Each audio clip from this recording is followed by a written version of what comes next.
Dhammang saranang gacchami, Sanghang saranang gacchami, Dutiyampi buddhang saranang gacchami, Dutiyampi dhammang saranang gacchami, Dutiyampi sanghang saranang gacchami, Tatiyampi buddhang saranang gacchami, Tatiyampi dhammang saranang gacchami, Tatiyampi sanghang saranang gacchami.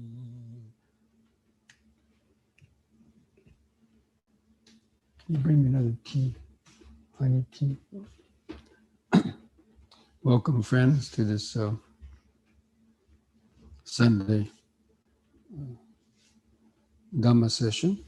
And we're continuing our reading of the discussion of the Dhammapada.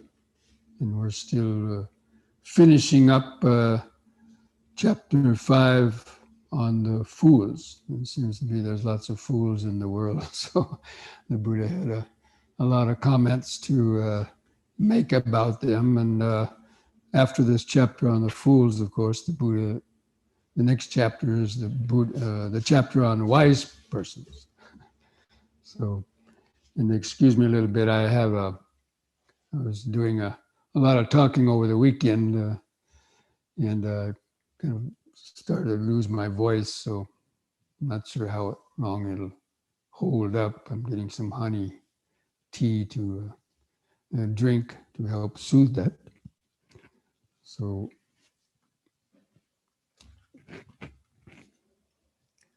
this first verse of is chapter 5, and it's verse 69 overall.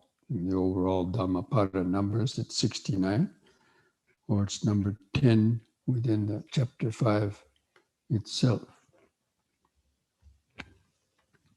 So I'm going to read the Pali, chant the Pali.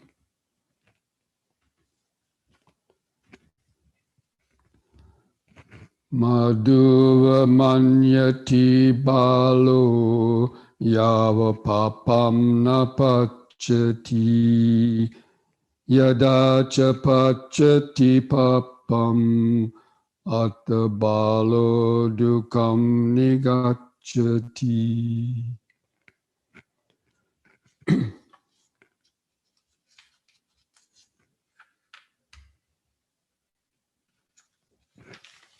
The meaning of that is that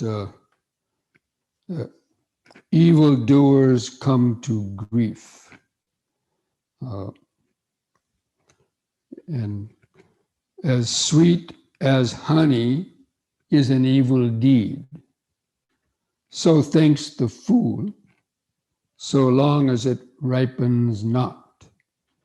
But when it ripens, then he comes to grief. So that means, people that do evil deeds, even though they think they're doing something good or getting away with something, it may seem sweet at the time. For example, somebody who's robbing a bank, so they think, oh, $500,000, what am I going to do with the $500,000, and so he thinks it's sweet that he'll get a lot of money, but then when he gets caught and winds up either shot or put in prison, then he comes to grief. And we can also, maybe not on such a obvious example, but like these people that stormed the Capitol building, So they think that, they're doing something good, or maybe Trump got away with, not being impeached or convicted, right? If you heard the news, right?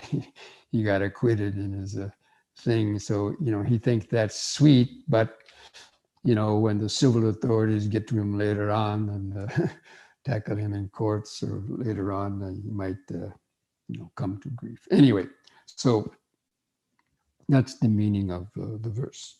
So there's a story behind that. It says a former suitor of a nun. It means there was a Buddhist nun evidently living in the forest, and she might have had a boyfriend or something before she became a nun. And then she became a nun and went to the forest, and that boyfriend came looking for her to, try to, I don't know what, but so he probably tried to molest her or something. So on hearing of the incident, again, everything comes back to the Buddha. Nothing can escape the Buddha's ears or his telepathic mind. On hearing about it, the Buddha commented on the sufferings that accrue to evildoers. Now, of course, the word evildoers, it may not be, some people may not like that pronunciation, evildoers, but, people who uncontrolled actions and who, break the precepts and so on. So, and we can see that as many times. So that basically refers to like when you're gonna break a precept that might seem sweet at the time, like maybe going to sleep with somebody else's husband or wife or whatever, or to tell a lie or to steal something, but then usually in the long run, people come to grief over it. If not actually getting caught physically, their mind eventually would upbraid them too, knowing, because everybody knows deep down inside that breaking the 5 precepts is something that's not really good, but they deny, they're in denial, and their mind thinks they're doing it for the good of people, like robbing the rich to give to the poor or something like that. Now, there could be some validity behind that, but those are kind of rare examples. Anyway, so again, if while we're doing this, if anybody has any questions, it looks like there's something in the chat box already. I don't know if that's a question or if that's a... Oh, okay. So it's not a question. So does anybody have any question that comes up based on that verse that they want to just raise their hand and or to unmute themselves and ask a question? You have to raise your hand, yeah. Okay, then we'll go on to the next verse. Mase kusagena balo bunjeta bojanam naso sankata dhammanam kalam agati solasing. The title of this verse is Realization is Far Superior to Mere Fasting. And this referred to, at the time of the Buddha, one of the rival sects of the Buddha, or the pre-existing, Vedic seers or ascetics, or the Brahmin ascetics. They thought that fasting and self-mortification, denying any comforts to the body and fasting was the way to liberation. And so they didn't really do much what we would consider real meditation, or if it was just some kind of concentration techniques, but not meditation to purify the mind of the deepest levels of greed, hatred, and delusion. So that's sort of the background, from where so many of these Dhammapada verses were, critiques on, the practices of the pre-existing non-Buddhist type of ascetic practices, of course, which the Buddha did try, but he realized that, they were futile for gaining ultimate liberation. So anyway, so it says, month after month, the fool may eat only as much food that could be picked up on the blade of a tip of a blade of grass. So we're talking about, like a grain or 1 grain of rice or something. But the person who fasts like that, fasts his body and then being proud about that thing. Look at me, I just eat so little. And, they used to criticize the Buddha. Look at these monks that are out, eat a whole bowl full of food, and they prided themselves on, fasting and things like that. But none of them got enlightenment, whereas the Buddha, the other monks, they ate regularly. They didn't, of course, overeat, but they attained enlightenment. So anyway, so that person that fasts like that, they're not worth the 16th part of those who have comprehended the truth. Worth meaning in terms of spiritual realization or reaching the goal of complete liberation. So there's a story behind this. An ascetic, one of these ascetics, as the result of a past action, used to live on excreta. Now this means probably from a past life, the person had done, you can imagine, something uncool, but because of that, he was reborn and he had to eat excreta. And then because of that, he started to, eat with a blade of grass, eat a tiny bit of food. Or a little bit of butter and honey. He put a little bit of butter and honey on the blade of a grass and licked that, trying to maybe overpower or negate the smell or taste of the excreta. So the Buddha visited him and taught him the Dhamma, and he attained arahantship. So there's hope, folks. So the meaning of that, the import of that is this person probably hadn't heard the true Dhamma, right? From somebody, of course, as powerful as the Buddha. But, having practiced all these ascetic disciplines and undergone so much suffering because of the ascetic disciplines, and just then hearing, just maybe a couple of teachings of the Buddha, the person attained arahantship. So that's the meaning of it, that just practicing blind rituals and so on is not worth, a fraction of learning the true Dhamma.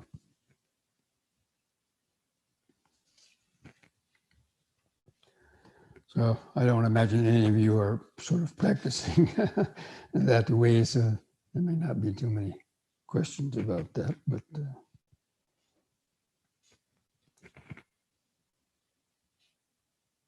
or it could also be equated to a verse that we read in the previous week about a person who just recites the texts but doesn't practice them.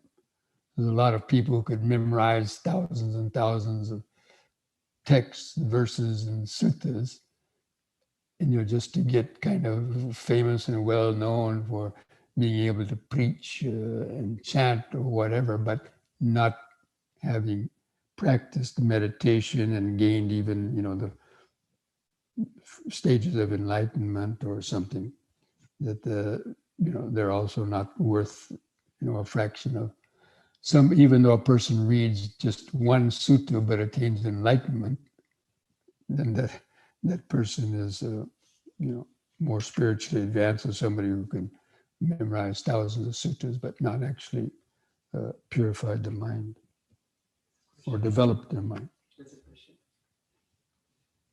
Yeah.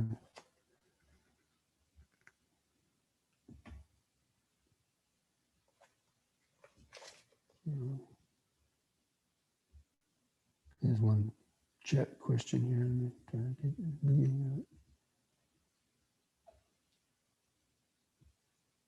It says, how do I determine if legal actions are evil or not? For example, trading shares on the stock market to make profit. If I make profit, there is someone who lost same amount of money. Nothing else is created in this process. If I make profit like this, is it an evil act? When I lose money, I don't have to worry about evil. And I say it's my bad karma. Well, that would be considered gambling, within the Dhamma. Gambling your money. So it's like gambling, right? Because there's a chance you're going to lose and a chance you're going to gain. So that's not considered right livelihood. It's not considered right livelihood if you do that for a profession, like being an actual stockbroker who, talks people into, doing their money and then, getting a profit, and then maybe the person loses money. Anyway, because your mind, it occupies your mind, So you're going to be worrying about that at night. Oh, is my stock going to get money? And, and then the stock market is, iffy, then you worry about it. And, so you go to meditate and that's all you're going to think about, right? So that's why it's not considered anything that causes your mind to undergo things like that. It wouldn't be considered something useful. It may not be evil as such, but it's just something, especially for a meditator. We're talking about people that want to practice the Dhamma, right? We want to talk about people that want to gain inner peace. So that's why, the precepts and these other guidelines and so on, like wrong livelihoods that one should abstain from. Like even fortune telling, and there's a lot of wrong livelihoods that the Buddha talked about, especially for monks shouldn't do that. But, even lay people, probably shouldn't do those things. But so. And if you do lose your money, then your family hurts on it. With so many examples of people that gamble, Vegas or other places, and their family gets affected. They have to sell their house or whatever. Okay. Yes. Bhante, I've observed that, like, if I do sometimes, like when I'm on the retreat, I eat one meal instead of 2 meals a day, and I'm eating less. I see, like, it is easier for my mind to settle down. And so does this fasting helps, and how much fasting is good enough? Like, is like always follow the middle path. And and the Buddha said anybody can live on 1 meal a day. And he said, I have good health. I live on 1 meal a day and I have good health. This idea we have to eat 3 times a day is because they have to sell food, right? The whole economy depends on people buying food and to believe they have to eat so much. Now, of course, there could be some medical conditions that require people to eat a little bit because of low blood sugar and some other conditions. But one has to be mindful and see, is it the greed in your mind? The Buddha's recommended was to eat 2/3 of a stomach full, stop, and then drink water after that. but don't fill up the stomach, like to get a full feeling, And nowadays, even medical science and doctors are recommending intermittent fasting, right? Cutting down on your amounts of food you do. And that's why the monks have this practice, their lifelong practice of just eating in the morning hours between 6 and 12, right? So you give the stomach and the system 18 hours and, they have just as good a health as anybody else. They found that it kills cancer cells, that intermediate fasting actually promotes the destruction of cells that could be cancer. Right. So somebody here has commented that intermittent fasting, or, when the body can't eat food that's in the stomach, then it eats whatever is hanging around, like cancer cells or, some other junk caked inside your bowels and so on. So that's why fasting has been considered a beneficial kind of practice, since, immemorial. So. But you got to follow the middle path. It's not fasting like these examples that the Buddha was talking about, where you get so weak that you can't hardly stand up and so on. But, following the middle path.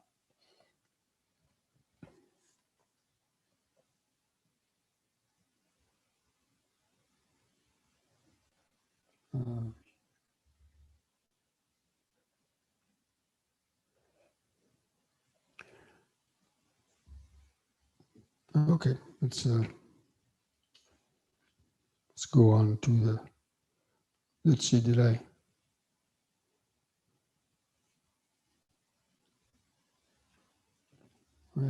I gave the story of that already. Okay, let's go on to the next verse. Can you turn that clock so I can see it?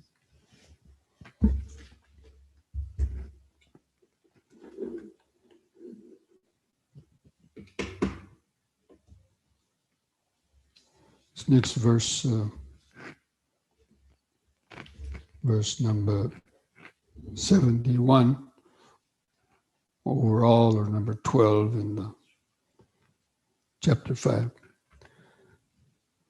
Nahi papam katam kamam sajukiram namuchati dahantam balam anveti basma chanova pavako. Evil takes effect at the opportune moment. So verily, an evil deed committed does not immediately bear fruit, just as milk curdles not at once. So milk, can sit out and doesn't get sour immediately. But, within a short time, it starts smoldering and then becomes not fit to drink, or becomes sour, or gets a mold on it. It follows the fool like fire covered with ashes. So this is similar to what we've said before, what has been said before about the effects of our unskillful actions. We might get away with it for a while, but sooner or later, we'll reap the effects of that. Or we may not reap the effects of one particular action. Let's say like a person who begins to become a petty thief. He might steal some inconsequential thing, like a piece of bubble gum or something from, a store. And then they don't get caught. And then it says, oh, well, that's pretty easy. Let me do that again. And then it may go to something bigger. And I talk about from personal experience because I got caught like that when I was a young boy. I told my secrets, but so I learned that from direct experience, that eventually you get caught and then you suffer a lot. Or you toss and turn in the bed worrying that somebody's going to find out about. So, and the story about this verse is an indigent farmer set fire to the hut of a private Buddha. That means a Pacheka Buddha. And there were a lot of strange people back in those days, molesting nuns, setting fire to Buddha's huts. It's no different today, right? It's amazing. Dhamma is timeless. Okay. So, but because of that, those evil deeds that farmer did, setting fire to the hut of a private Buddha, was born as a preta, resembling a snake. So preta is like a ghost. So the Buddha related why he was born as a snake, because he had committed these evil deeds in the previous life, or maybe it was in the younger life, when he was younger, and he set fire to the Pacheka Buddhist hut. And then he was, died and reborn as a snake because of that deed. So, the results of that deed didn't catch up with him until he died, and then he was reborn. So, of course, most people say, well, I don't believe in rebirth. None of that's going to happen to me, right? Well, okay, well, there isn't rebirth, then it may not. But if there is rebirth, then it may. But even if there isn't rebirth, you're still going to suffer some kind of consequences, during the rest of your life.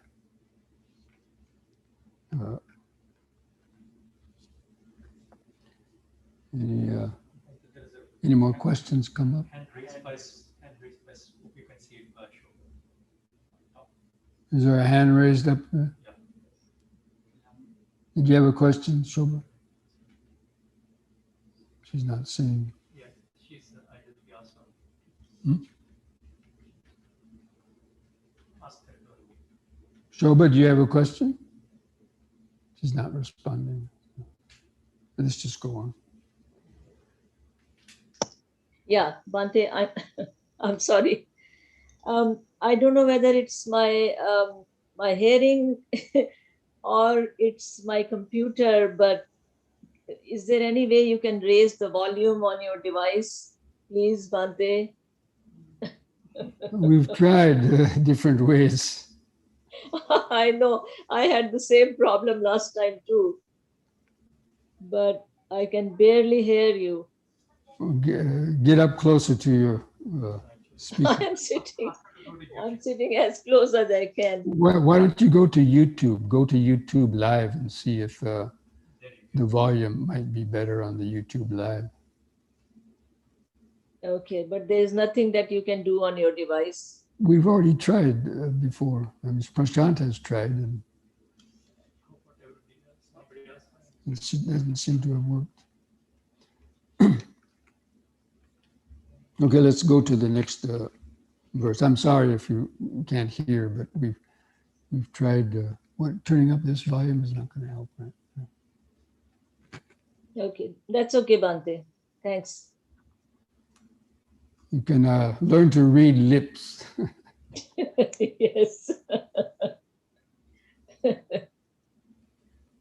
This next verse, Yavadeva anattaya nattam balasa jayati hanti balasa sukham sam muddam asa vipatayam.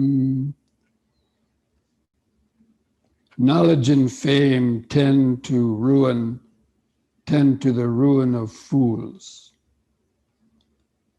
So again, this is similar to some other ones. To his ruin, the fool gains knowledge and fame. They destroy their bright lot and cleave his head. That means bring him to grievous suffering.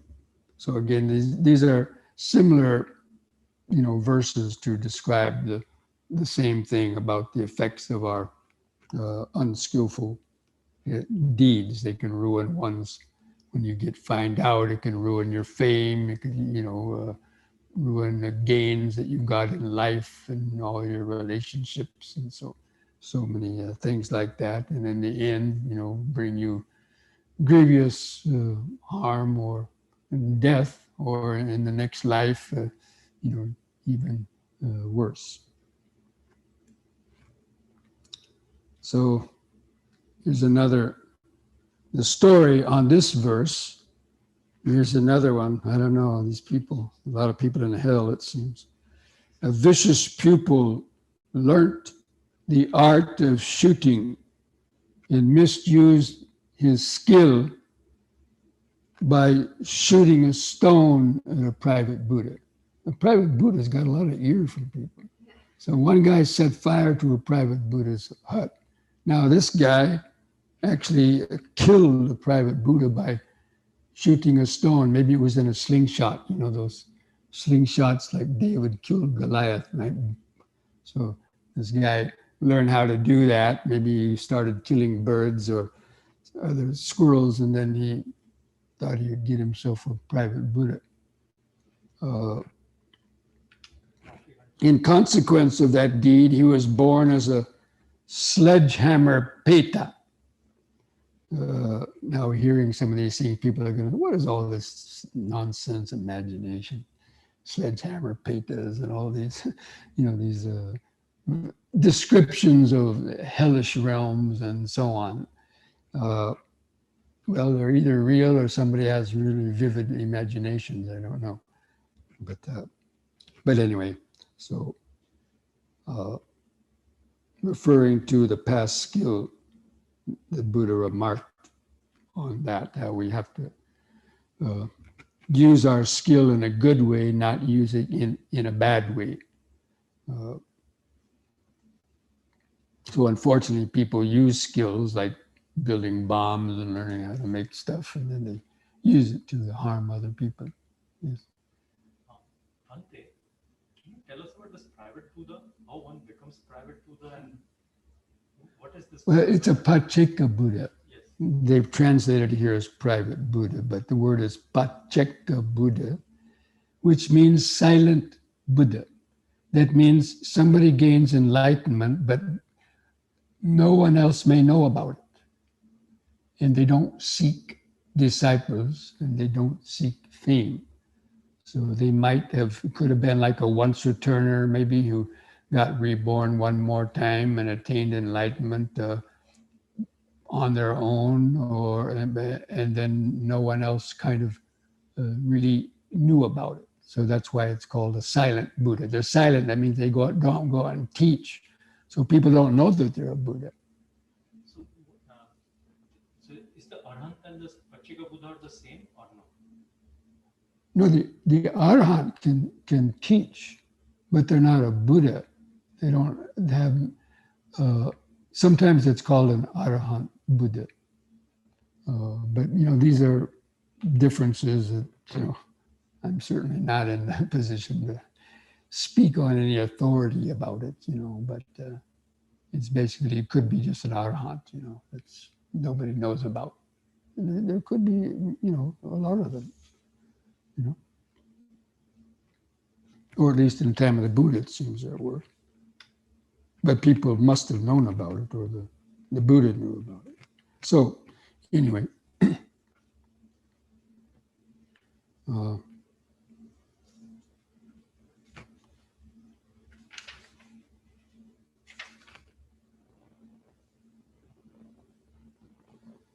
I'm going to skip over because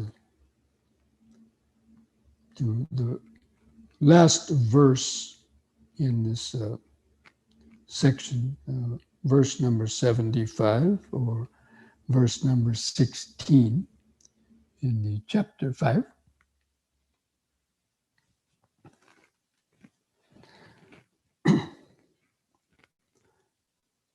Anya hila bhupanisa anya nibbana gamini Evam etam abhinaya bhikkhu buddhassa savako sakaram nabhinandeya vivekam anubruhayi.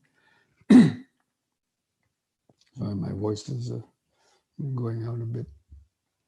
The path to gain, the path to gain, that means is possessions, is one, and nibbana, the path to nibbana, is another.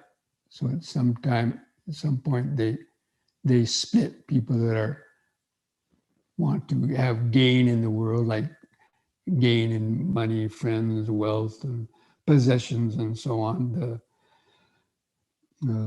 That's one path, but the path of nibbana is another.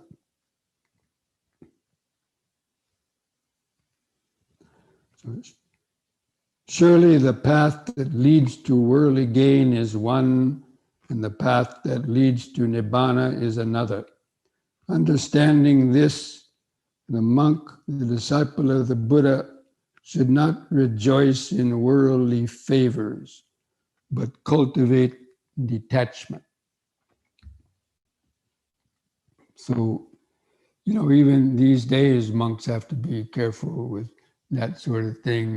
People entice them and say, oh, I'll give you 5 acres of land, I'll give you a big house, to start a meditation center. Then they say, oh, now I'll give you a nice Mercedes car you have to drive around. Then I'll give you an unlimited bank account, and then this kind of, this can get on the mind, and the mind will be taken to this path of wanting to accumulate. We've seen a lot of these gurus and people that happen, right? Jet setting around in their jets, and like Rajneesh said, 70 Rolls Royces and all these things. So,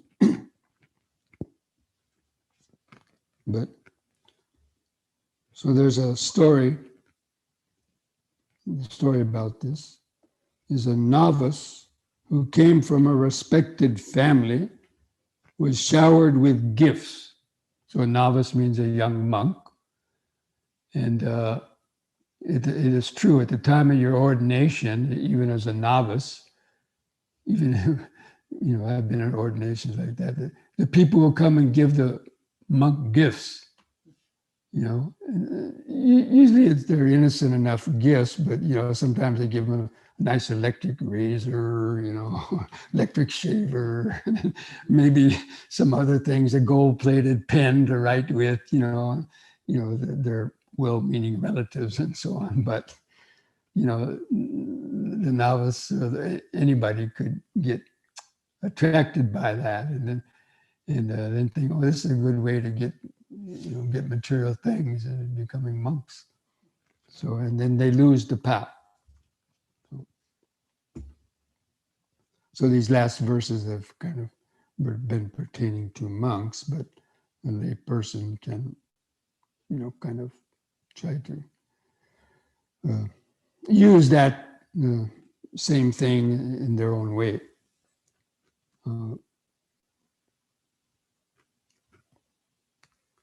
But anyway, I didn't finish that story. So this novice was showered with gifts, but fortunately this one, he spurned them. He wasn't attracted by them, and he lived a life of poverty in the forest and attained arhatship. So the bhikkhus, the other monks, praised the conduct of this young person who came from probably a well-to-do, rich family. And then the Buddha, hearing about that story, talked about these two different paths. And there was several stories in the sutras that we read about Yasa, who came from a rich family, and the Buddha himself, right? So he spurned that, possibility, of becoming a king and all that. So at some point, the mind has to make a decision. Sure, you can meditate, be a lay person, and have various things and so-called luxuries, and you can make some progress in meditation. You might even attain sotapanna and so on. But at some point, your mind has to let go of this desire for accumulating things if you want to reach the final goals. So that is the end of this, the Bala Vaga in the Dhammapada. If any of you have any final questions on any of those, or could be some other question about Dhamma that you might want to ask.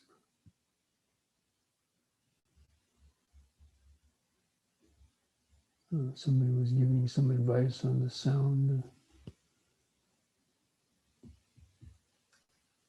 Your hand, for sure. Yeah, that's it. Ask me. Does anybody have a? Shubha, yes, question. Yes, Shobha, you have another question? Yeah, just a second. After I'll ask him. Maybe she got her sound corrected. I don't know. Some people were giving some advice. She's speaking. Is she speaking? Can't hear her. Yeah, Shubha, can you unmute yourself? Bhante, my question is, when one becomes a monk, why do people shower him with gifts? Is it to inspire him on the path, or? Maybe to lure him back to the house life. I mean, they're well-meaning. I suppose they're well-meaning, right? But some of them, like we saw the example of Ratapala, right? So this person became a monk, and he had to actually go on a hunger strike to death to get his parents to allow him to become a monk. And then after he attained arahantship, he went back home to fulfill a promise, but then their parents, they sent his former wives over to try to entice him, thinking he was going to give up the monkhood. So it could be a way that, to please their son, okay, yeah, go ahead and become a monk, thinking, oh, God, this is just a passing fad, and so then at the ordination, they might give him this gifts, and maybe he might start having second doubts, yeah, look at this, and then maybe give up. So there could be different motivations of why they would do that. Thanks, Bhante. So I think certain cultures, Bhante, they want to give the best to the monks. It's kind of, some people may be thinking they are letting go of their greed by giving something so precious, which is not necessary for the monk's livelihood. How would you advise people when they do that? Is it letting go of their greed? Well, I mean, people should understand, the meaning of a person becoming a monk. Now, most people who become monks are not forced to become monks. There may be a few, but in terms like in Thailand, a person has to become a monk, really, at least for a short period of time, or they won't be considered sort of past their maturity or something. So. And even in Sri Lanka, some young kids, because they don't know any better, right? So their parents think they gain merit by putting them in the monastery. But then many of them wind up, then becoming monks like we read about, that weren't really in it for the right reasons, and then therefore were easily led astray, and so on. So anyway, I think we'll, unless there's any other questions. Okay, here's one more question. Dana to the righteous monks is meritorious deed. It earns punya and enables one to be born in heavenly realms. Yeah, that is that is what we read in different suttas and so on. Like the higher a person is attained, like gifts to arahants are more meritorious in that sense than a gift to just some ordinary person without any attainments, or giving to the sangha, a group of sangha is considered more meritorious than giving to an individual monk and so on. And some of that is, perhaps cultural conditioning too, and some of it, these things are taught by monks. Monks with evil desires could say that, the more expensive, the more money you give to monasteries, the more merit you're going to have in the future, because they're going to benefit by that, right?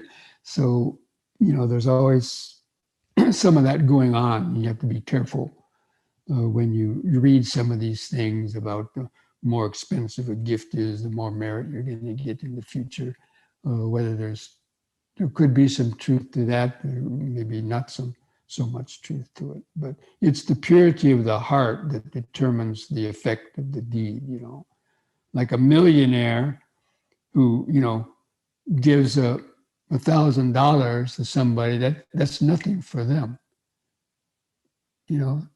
But for a regular normal person or a poorer person, that would be a fortune, right? So they're going to get more merit if they give, they're denying themselves something that they would use for themselves with that money, but instead giving it to charity. So there's more merit in that, where there's the more sort of self-sacrifice on one's part, rather than just giving tons of money when it doesn't really mean much, just to get name and fame. That people want their name on a plaque, or they want to put on in a book or something for posterity's future. But isn't it that you get more merit if you give, like you said, out of pure heart, out of love, without expecting to gain something out of it. Like if you give without any expectation, you give freely, without thinking you're going to get merit from it, then you give with non-attachment. So wouldn't this be the real merit gaining? Well, the whole purpose of merit is selfless giving. That means giving without expectation of the reward. But of course, we understand in the law of karma that the giving does have its effect, but not material effects necessarily, although it could. And that's just due to the law of karma, but that shouldn't be our motivation. Like in Sri Lanka, a lot of people, when they give dana, they make a little wish, or the monks say, may you be reborn in Tusita heaven or something like that on the account of that. They might well be reborn in a heaven world for giving the dana. But if they do that with that intention in mind, it's still a good deed, but it may not be what you would consider ultimately a pure form of giving. But understanding the law of karma, there would be effects of that. So we practice giving in order to reduce our greed. And out of compassion, if it's giving to somebody that's in need, of course, and so on. But that's the effects of our good effects of the giving, is the weakening of our own relying on comfort and wanting the most luxurious things, the most expensive things, to either what to show off or to have more comfort and so on. But the Buddha followed the middle path. So a person who has money, they can lawfully use it to support themselves, their family, enjoy life, but it should be following the middle path, and to give, let's say, a certain percentage. Like Christians, they have an idea to give 10 or 15%. So that's a good thing. People, they tithe that. So in the same way with the Buddhists, a certain amount of that. In fact, that's what the Buddhas in the Kalama Sutta, I think it's a Kalama Sutta, it could be another one, where he says the householder should, 1/4 of their earnings should be given to ascetics and Brahman, supporting the religious life. And the other, they proportion their money equally. One certain portion of their family, one portion of their servants, one portion of the ascetics, and so on.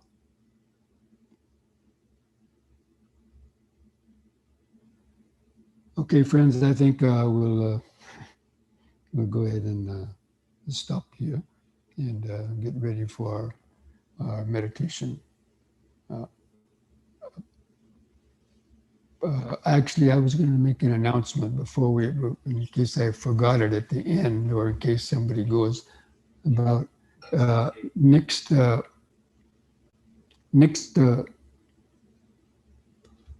Sunday. I think I can do it.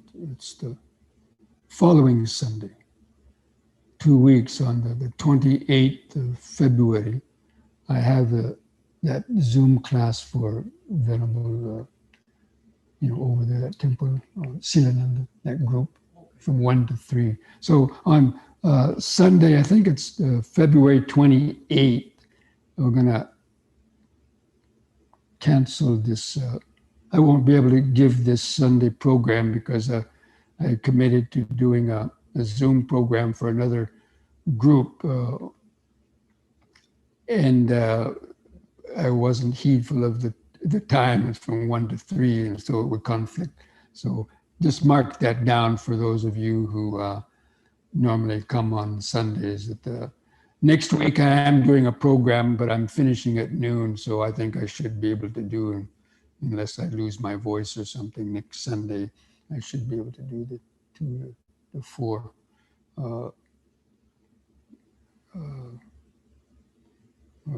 But that may change, so I may make an announcement about it on the next mailing that I send out about next Sunday. Okay, so just a little heads up on that. Okay, let's take a little break and come back in a few minutes.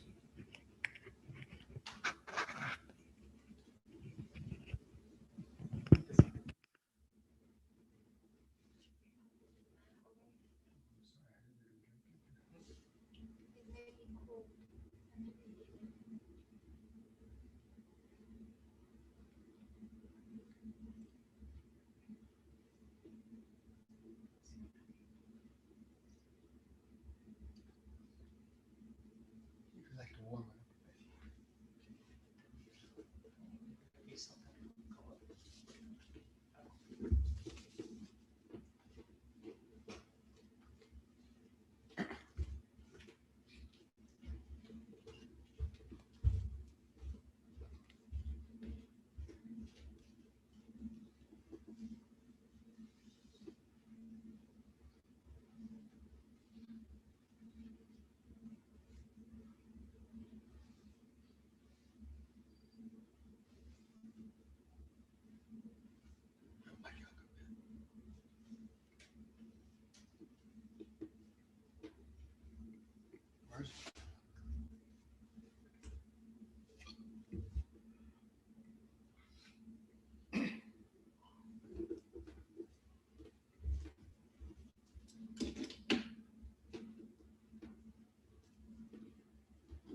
camera around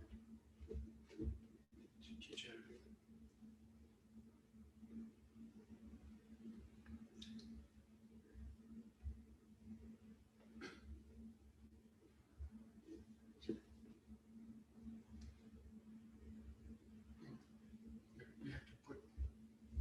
You have to take off the virtual background.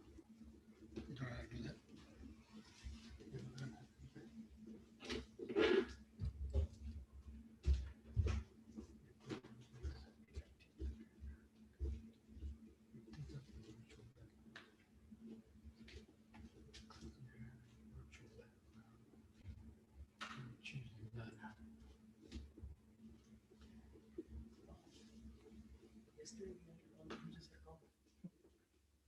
Okay.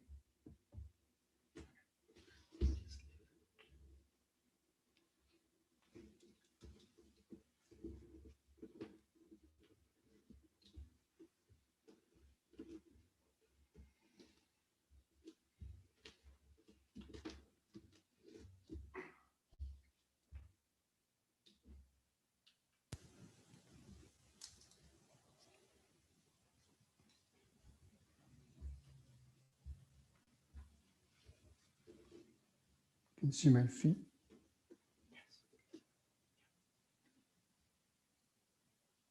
Okay. Okay, friends, go ahead and stand straight. Relax your arms and hands at the side.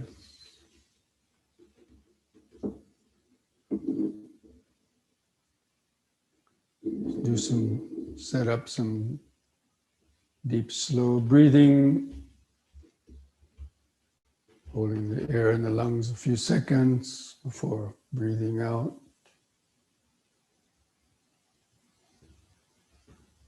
Just bring the awareness into the body.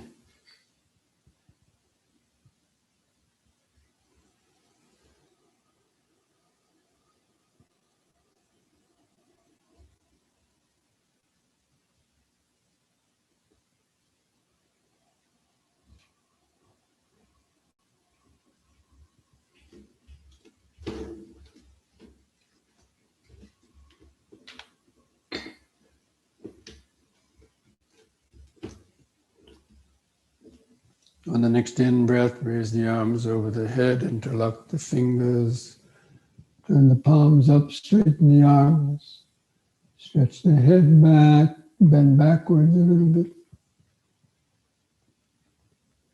Out breath, touch the top of the head. In breath up, stretch the head back.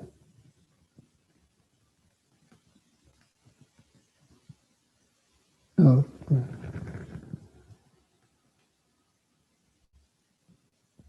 Third time, hold that upward stretch longer. Bend back a little.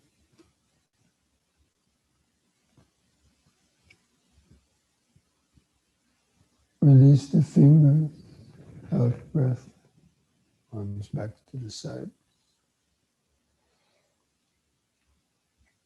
Just keep the attention focused on the increased body sensation. The sensations on the surface of the skin, when the clothing touch the skin, sensations under the skin, subtle pulsations.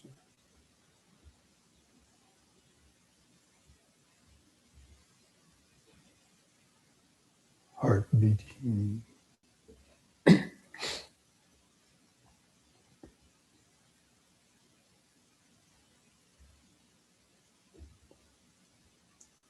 Remember standing.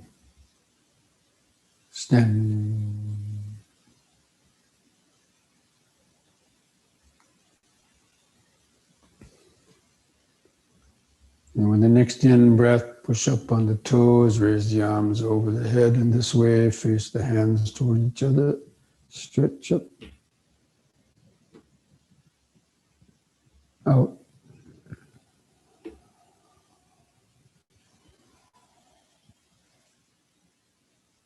In.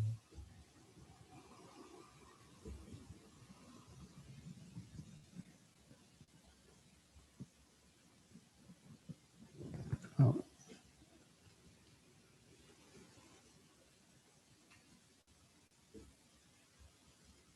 In.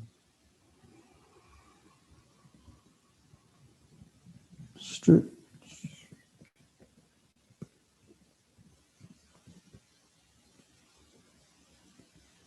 Out. Relax.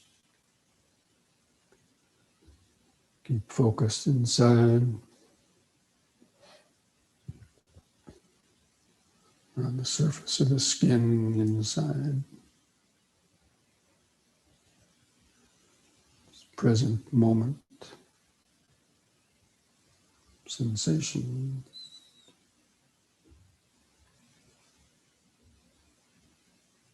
Activated life force.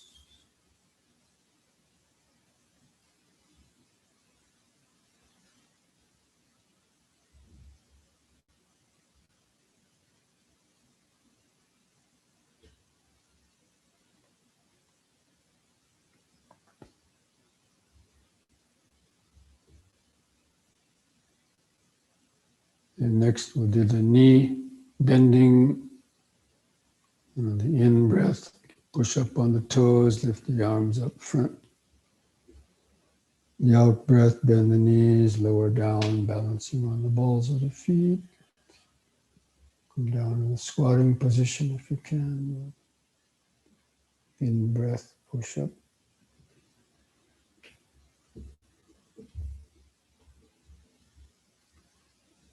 Out.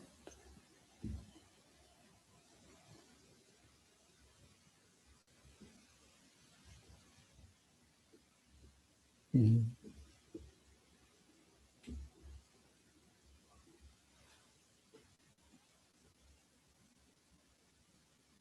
Out.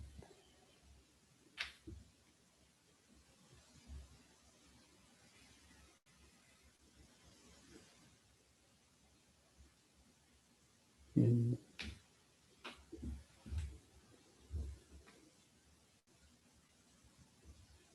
Out. Relax. Feel the increased heartbeat.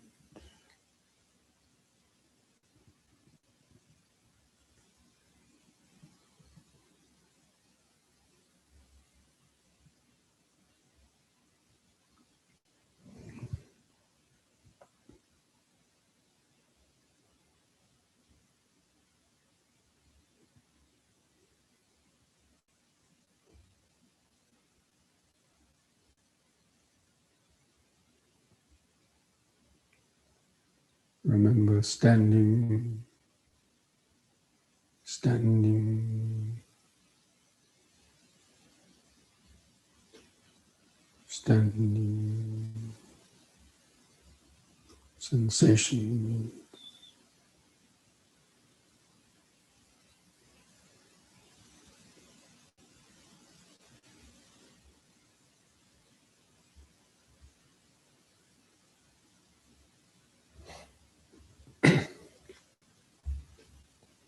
Now spread the feet apart with 3 feet.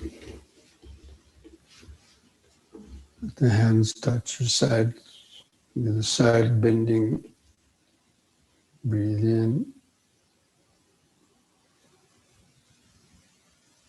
On the out breath, bend over the right side. Let the hands slide down below the knee. And stretch in the side. In breath up. And the other side, out breath.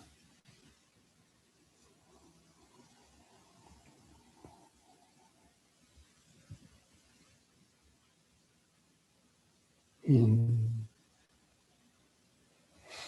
Into the right, out breath.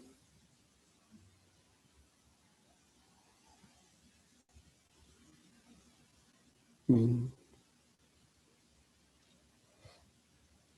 Out.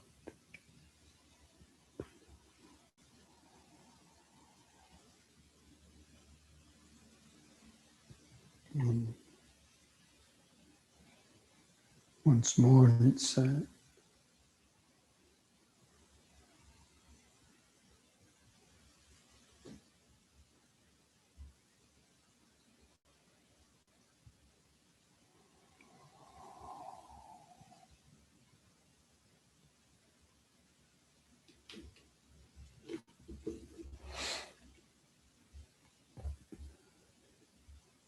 Feel each foot pressing the floor. Feel the socks touching the skin of the feet. Trousers touching the skin of the leg.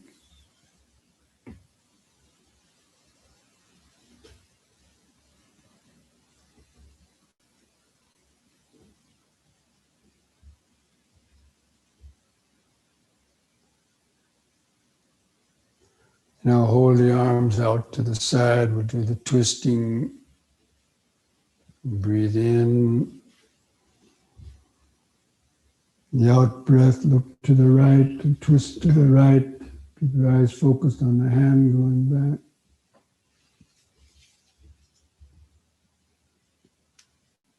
In breath, back to the front.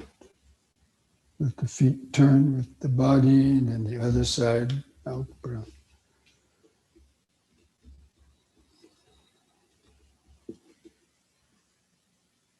In breath, front. In to the right, out breath.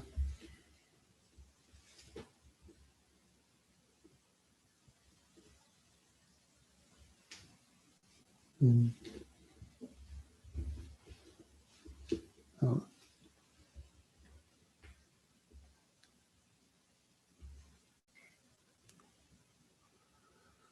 Once more on each side.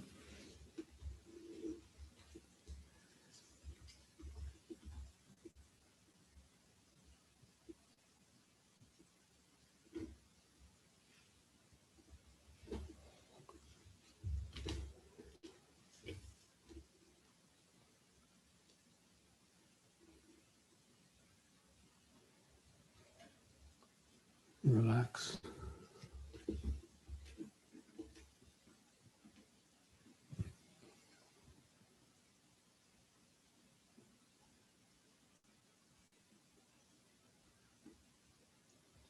Bring the feet closer together.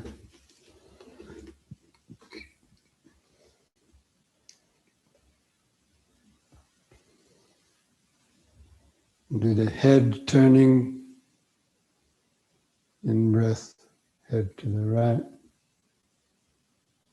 Look over the right shoulder, turn your eyes further to the right. See something behind. Out breath all the way back to the left. Look over the left shoulder, turn the eyes to the left. In breath, right.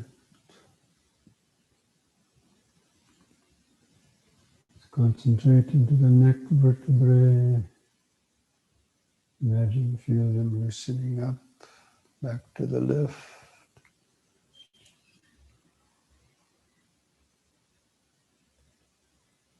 Once more to each side.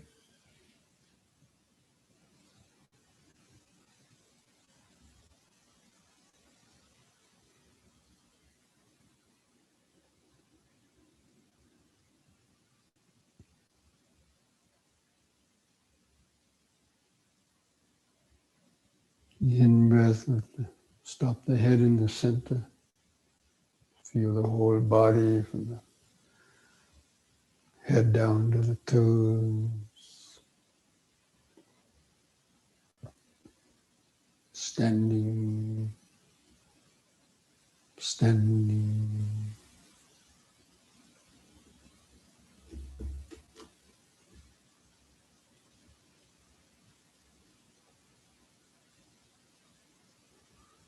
This one last exercise, the backward and forward bending. You can just be careful with the back bend. Don't bend back too far the first time. Be careful as you lift up from a back bend. Keeping the hands turned outward. The in-breath, make the gradual lifting and opening the arms out to the sides, to the horizontal side position. Look up at the ceiling. In-breath, carefully lift up. Keep the arms out at the sides. Out breath. Lower the hands down toward the ground. You can touch the floor of the feet.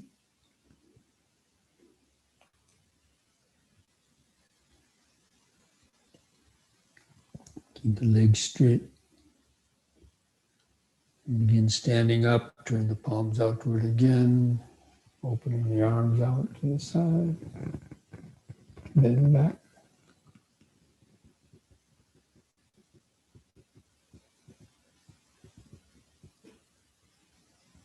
Lift up, in breath, out breath.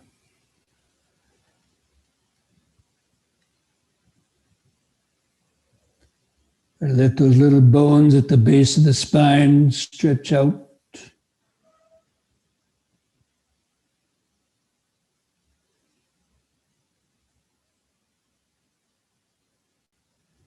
And lifting up once more, palms outward.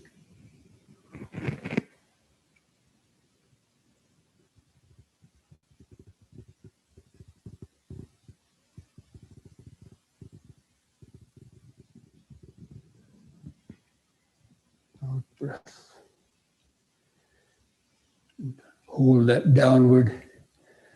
Stretch a little longer.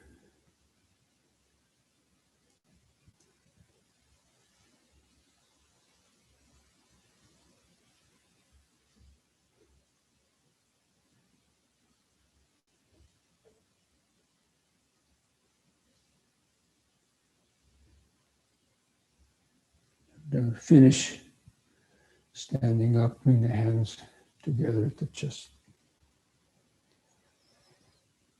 Out breath to the sides. Relax.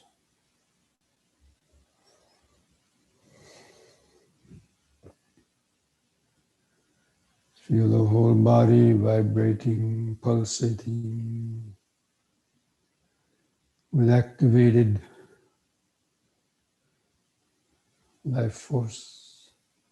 Try to imagine and feel that activated healing energy permeating, saturating all the cells and tissues, the body, mind, nervous system.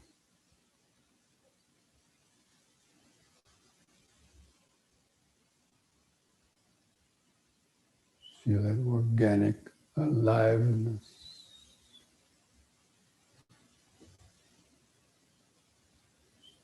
The body should feel like it's standing on a vibrating machine.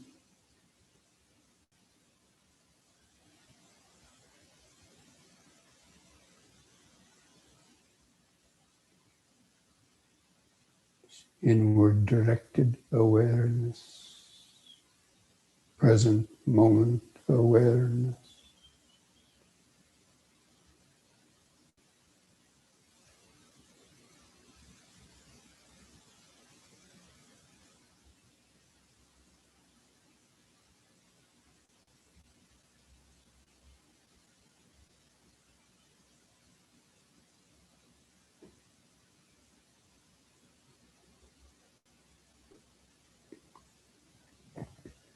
Okay, we'll get ready for the sitting.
That's live.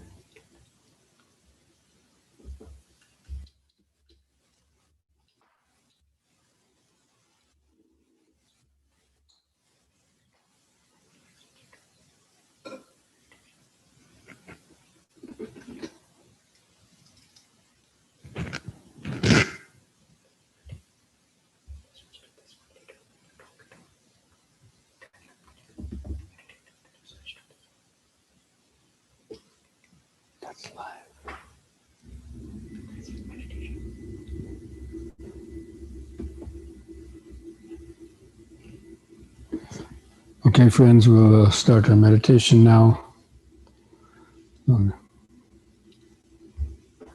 Yeah, I'm going to turn off my video. So try to sit straight. Align the back of the head and the spine in a straight line.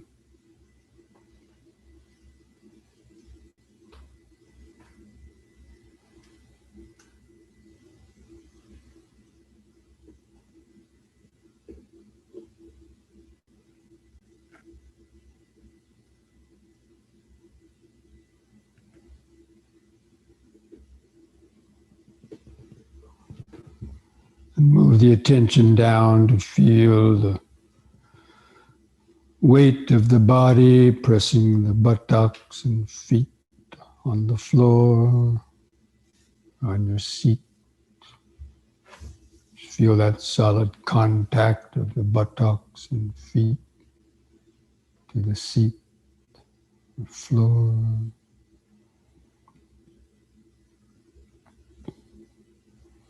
It's like looking down through a microscope. Just focus your attention down through the focused awareness. Try to feel that the buttocks and feet pressing the floor. First of all, try to feel each buttock, the right and left buttocks, and sensations, all that flesh being pressed onto the seat. Might feel the pulse of blood or other sensations, just the pressure. And just remember sitting, sitting. Now the body is sitting.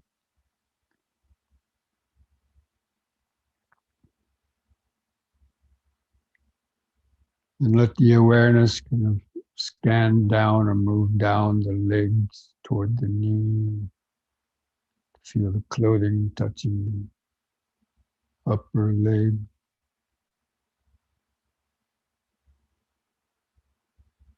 Going around the knee.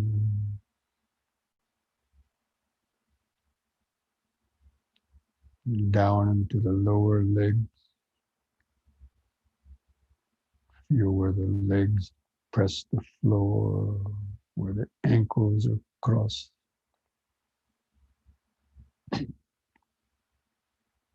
And feel the heels. There's be lots of sensation in the heels.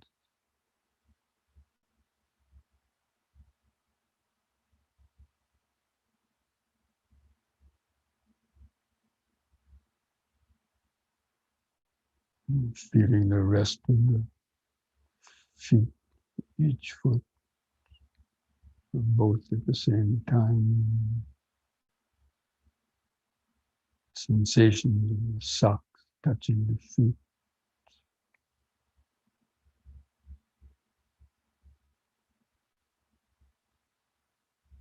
and going down to the toes. Try to notice the outline of different toes, where they touch together.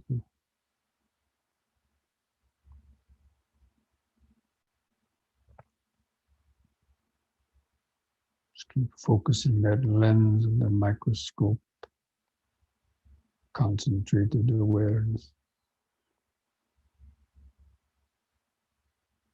on the feet. Just feel that aliveness in the feet, all those subtle sensations, pulsations, socks touching the skin, prickling sensation. You just remember sitting, sitting.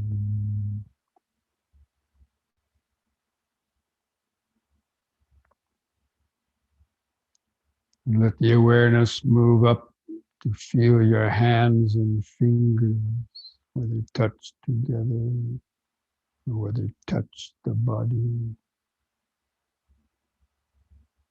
Try to notice the outline of your thumbs, other fingers.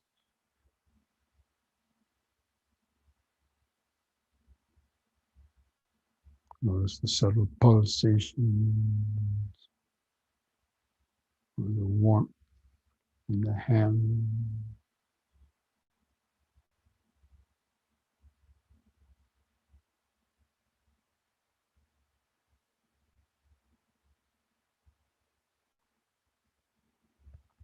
And remember sitting, sitting. His hands are on this larger sitting body.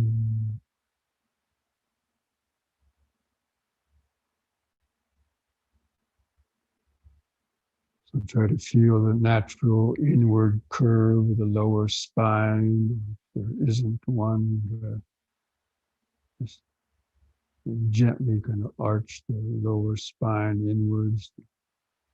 And feel that inward arch that helps to support the upper body weight. And kind of gently lift the spinal column upwards. Try to feel or imagine the space between the spinal vertebrae, counter force to the downward pull of gravity.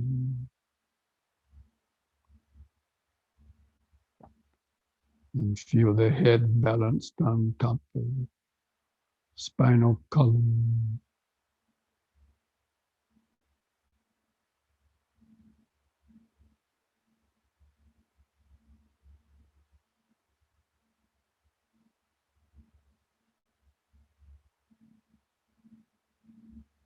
And just feel the head and face.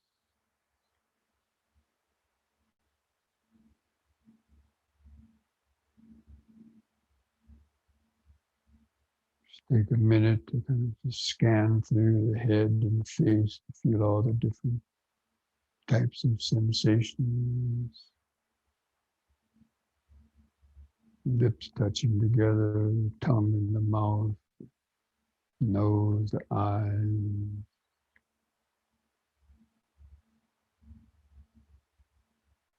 Prickling, itching sensations.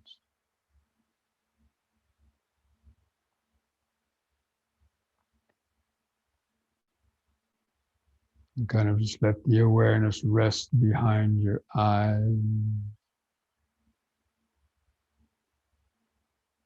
Feel the subtle eye movement. Relax the eyes.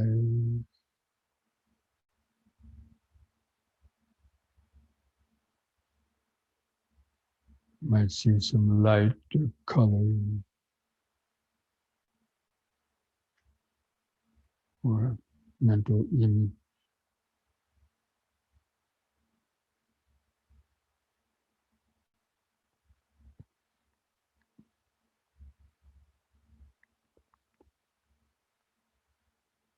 From that point behind the eyes, start to feel that outline of the sitting body,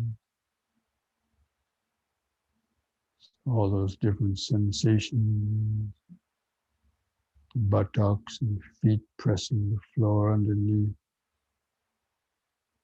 the arms and hands at the sides, in the middle, clothing touching the skin, and the head balanced on top. You should be able to just see that outline of the body and kind of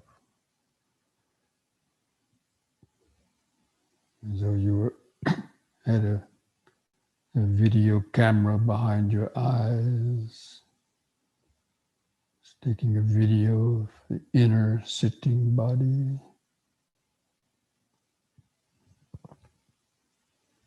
Just the raw sensations.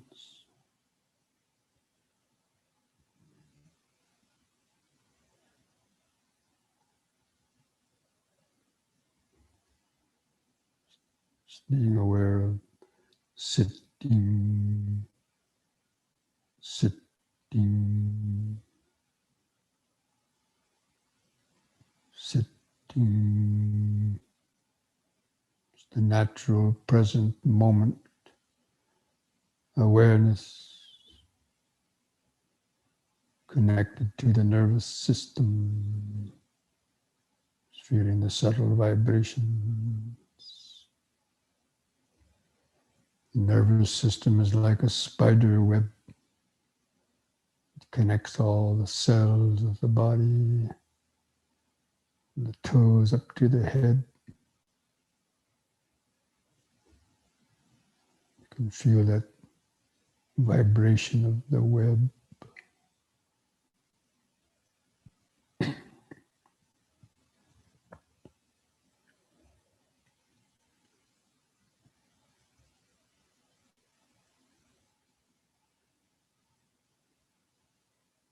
And specifically kind of tune in to the breathing process.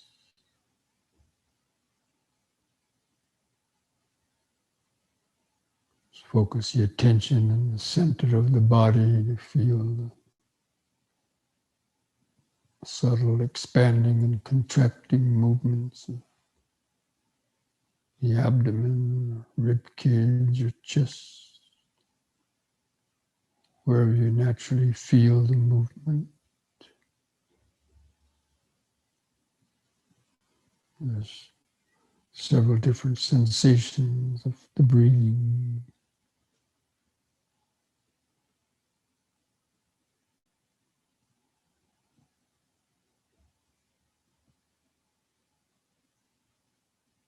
If you want to take some deeper breaths to help feel it easier, you can do that. Just take some deep, slow breaths, holding the breath in for a second or two to make it easier to concentrate.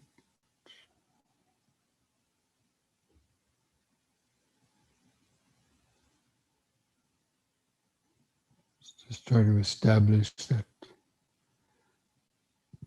movement of breathing in the center of the body.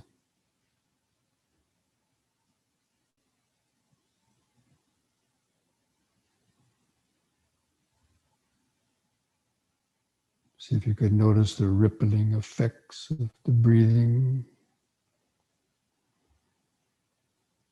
throughout the body. Just turn up the power of the mental microscope.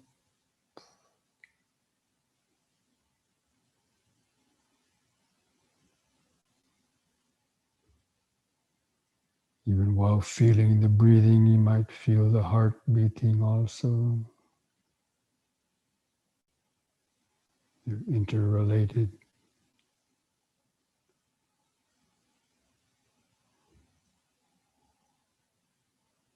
You can feel the breathing and heart beating, and your awareness is well established. centered in the body.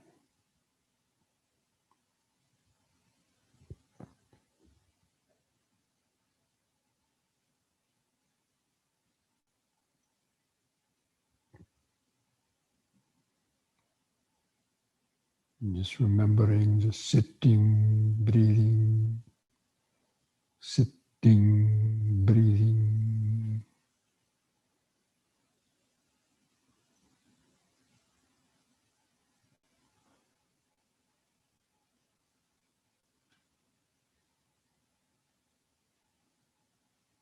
Just feel the simple beauty of that organic aliveness.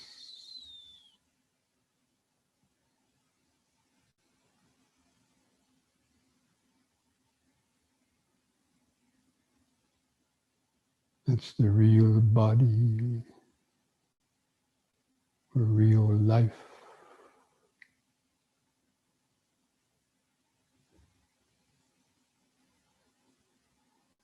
The living process in the raw.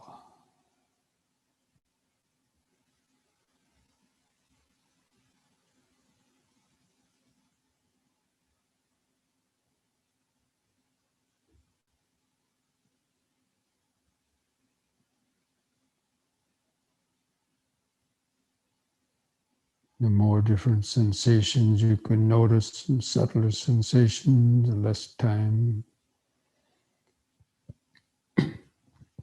for the hindrances to invade.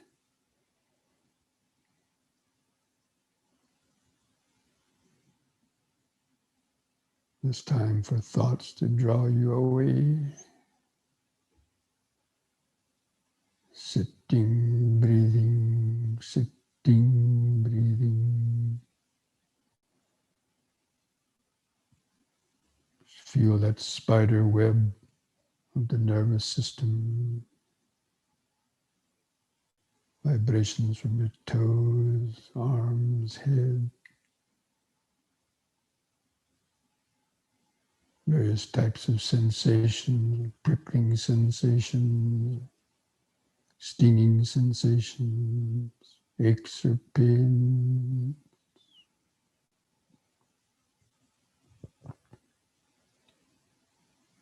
Just developing a wide angle lens of awareness.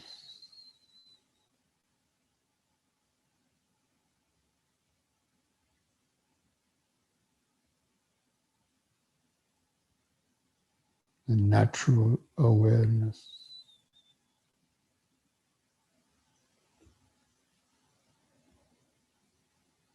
And just let any thoughts just float, come and go through the back of the awareness.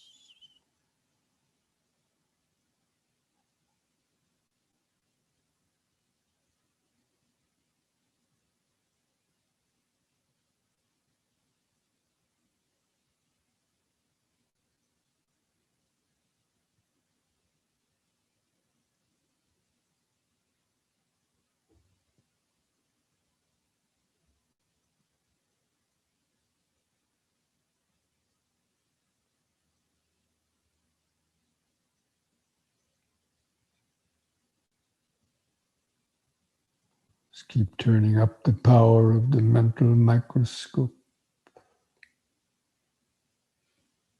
Notice more and subtler feelings, sensations.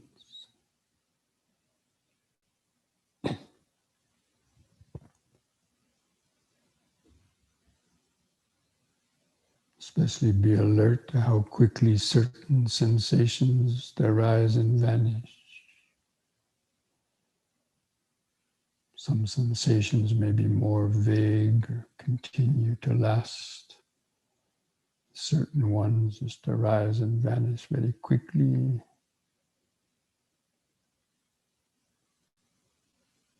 Like the pulse of blood or a prickling sensation or a body movement.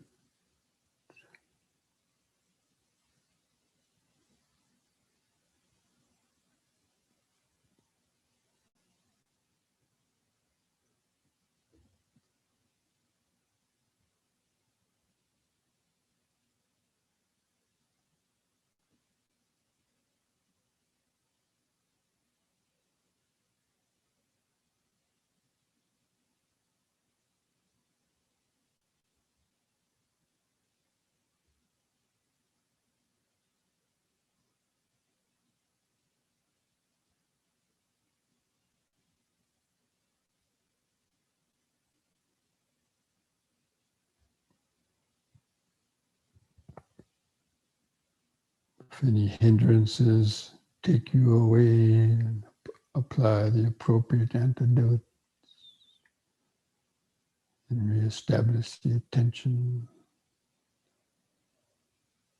back in the center.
Just cultivating that applied and sustained concentration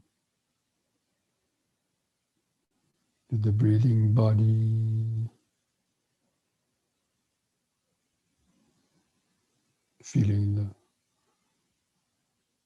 tranquility and the pleasant piti sensations, the light, pleasant sensations of the subtle vibration.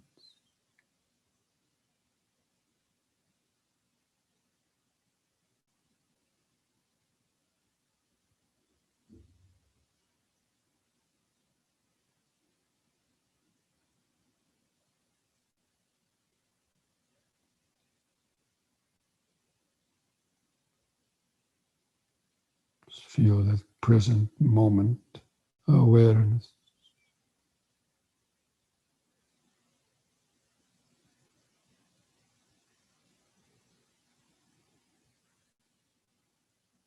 The flow of impermanence. All those sensations are just continually, constantly changing, arising and vanishing.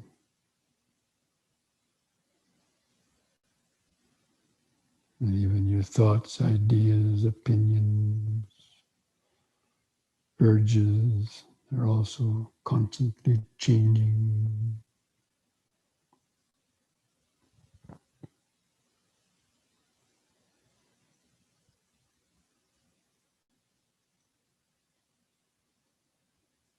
Just cultivate that perception of impermanence.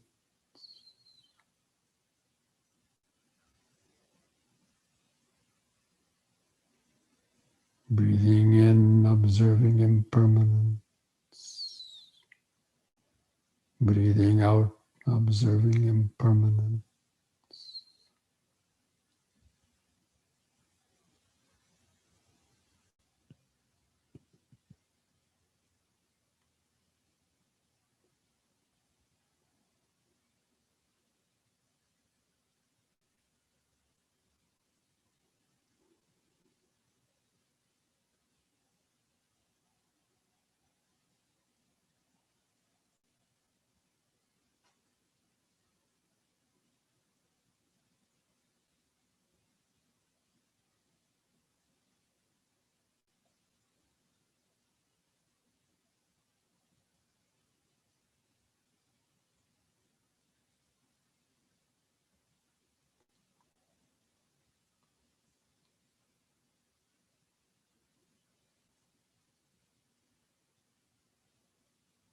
Observing this body-mind process,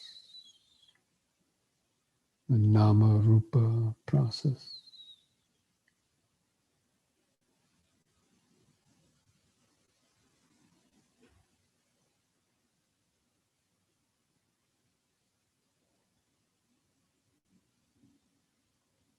two different worlds occurring side by side, the material world, bodily sensation,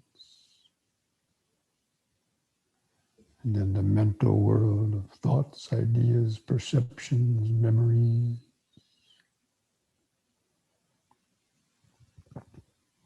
Desires, aversion.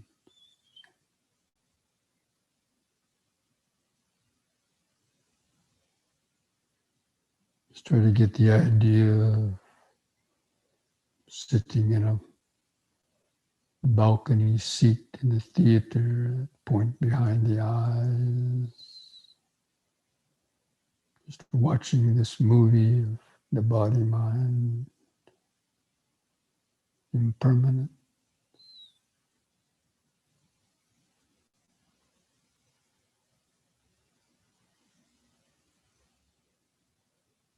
Sitting, breathing, changing.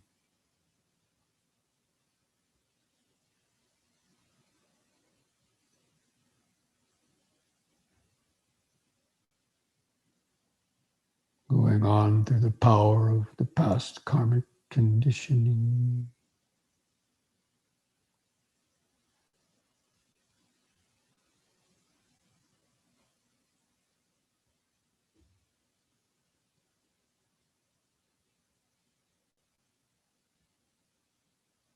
It's going on under its own power.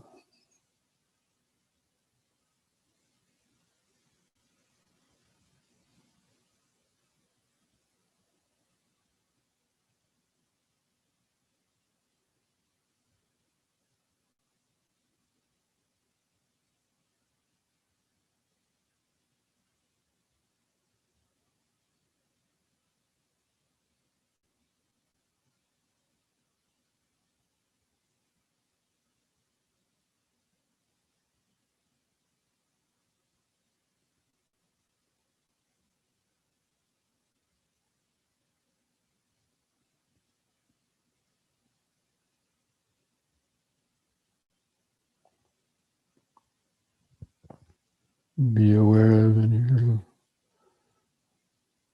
thoughts or of I or me or mine might appear in the mind. Just thought bubbles floating around through the space of present moment awareness.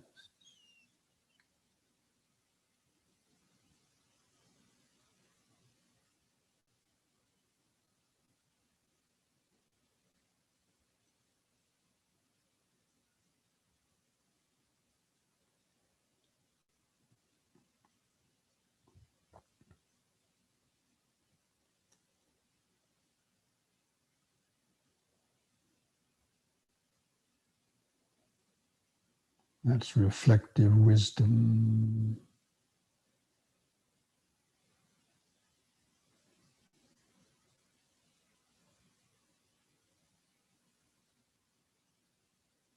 And the direct, penetrative, meditative wisdom.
So what perceptions or thoughts break through that silent awareness?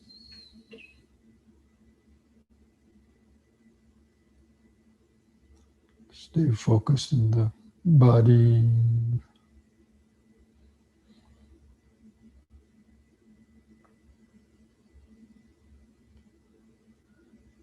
Sabbe sankhara anichati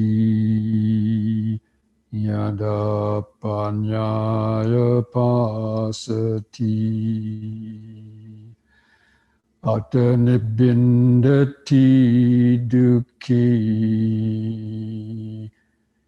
yesamaggo visuddhya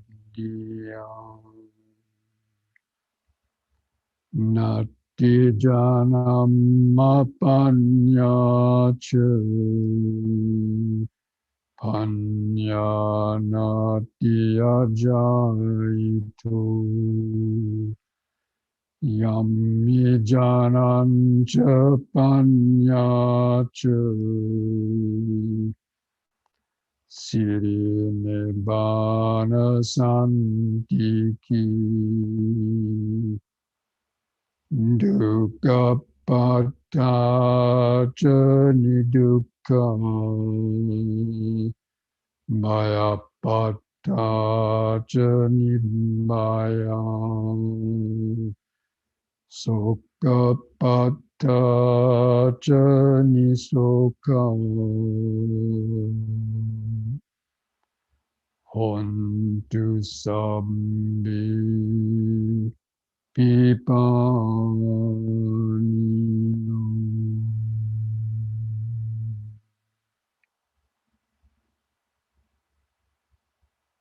All conditioned things, the five aggregates, this body, mind, and world are impermanent.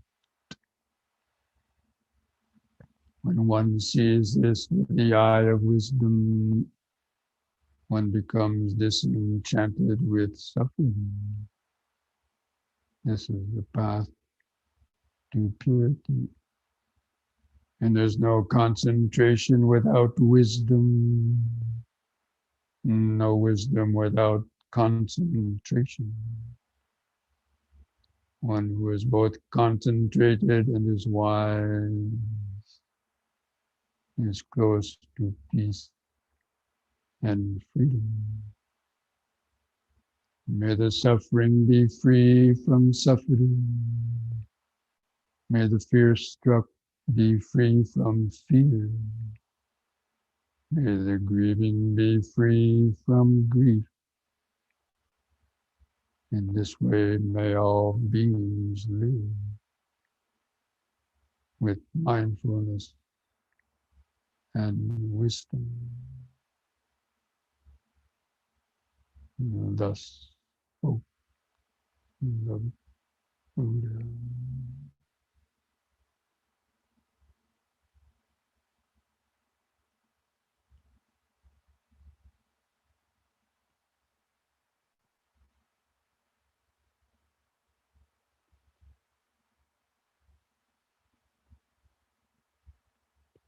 Okay, now I invite you to join in chanting the word sadhu 3 times to finish meditation, chanting the word sadhu on a long out breath. If you like, place the hand together at the chest. Take a deep breath.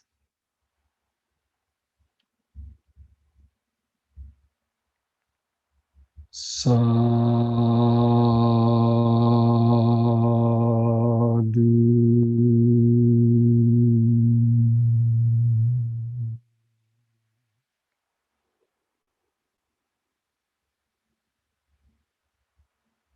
Sadhu.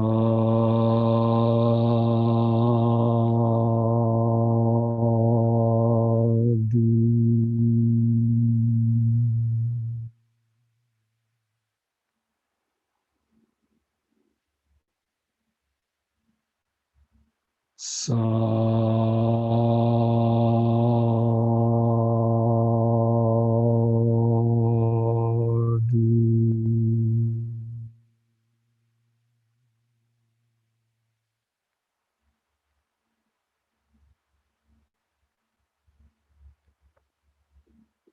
And place the hands at the edge of the knees. And on one more deep in breath, stretch your head back, pull the hands against the knees to arch backward.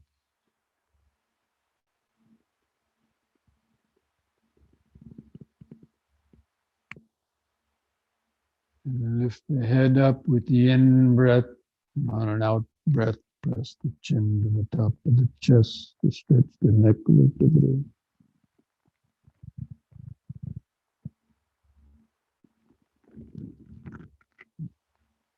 Lift the head up with the in breath. Relax on the out breath.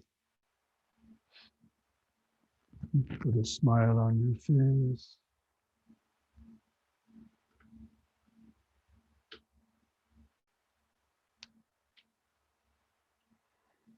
Okay, friends. So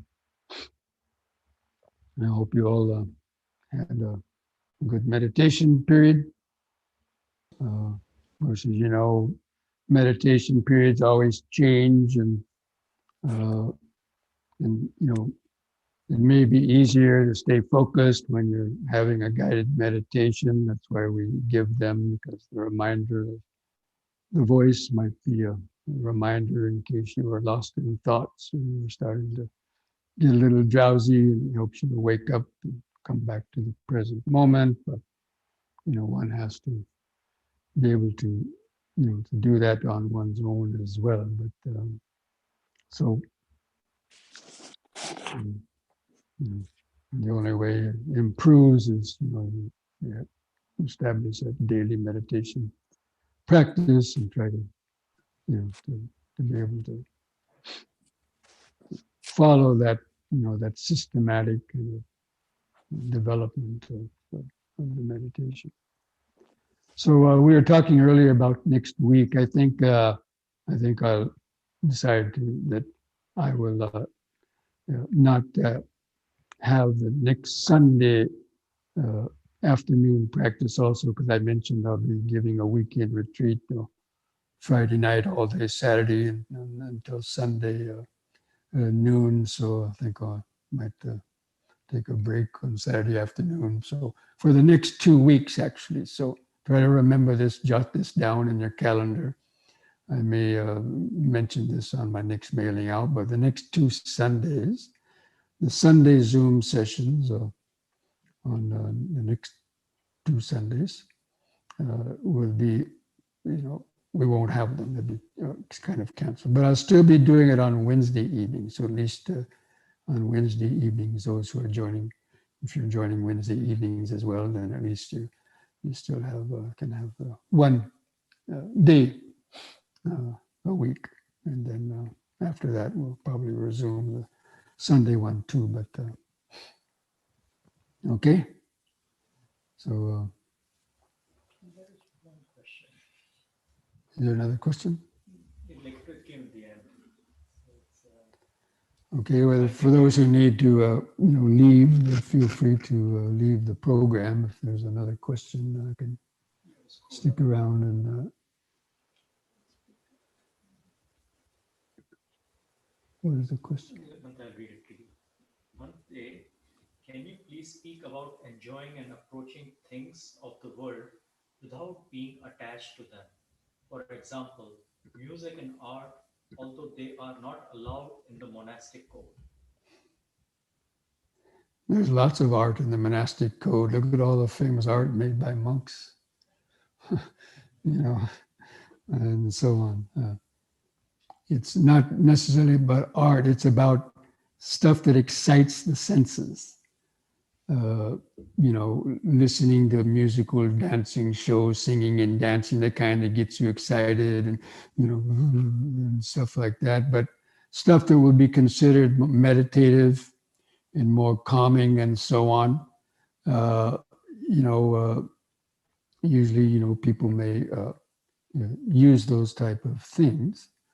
And, the Buddha wasn't against enjoyment, I mean, you get enjoyment in meditation, right? Piti and sukha are, the happiness and bliss. How can you get much more enjoyment than that? When you develop concentration, and when the hindrances subside, you experience those jhanic factors of rapture and happiness. But these are innocent and these are pure things. And they lead us to enlightenment, not the kind of listening to music that excites you and then excites your lust, and then you want to go out and do things. Or, usually doing that also involves drinking alcohol a lot of times. People go to parties and they're singing and dancing, and then it gets out of hand, So, but, the main thing is we can enjoy pleasure. You can enjoy a meal, okay. You can appreciate good taste. The Buddha did that too. He talked about delicious foods and, enjoying the nature and so on, but without attachment, knowing that these things will change, that these are momentary experience, but there's nothing wrong with that. And, the Buddha encouraged the pleasure, but especially the pleasure of meditation, because that doesn't harm anybody else. Whereas seeking pleasure in other things will involve getting in arguments and what maybe, other unskillful type of things, especially if you can't afford things for your pleasure and enjoyment. You may, resort to lying and stealing and whatever to get that. But meditation doesn't require that, the happiness you get out of the meditation. So, did I answer that question? Okay. Is that all? Okay, friends. So have a good week, and we'll see you perhaps on Wednesday evening. And okay, so remember, mindfulness today keeps dukkha away. Sutta a day keeps confusion away. And Namo Buddhaya means the Buddha is always there within you as present moment attention, to always come back to the present moment and touch base with that intrinsic, inherent connection to present moment awareness and all the wisdom and understanding that brings. That's the meaning of the Namo Buddhaya. Okay? Thank you. All the best. Thank you. Thank you. Goodbye. Thank you. Good night. Thank you. Good night, Auf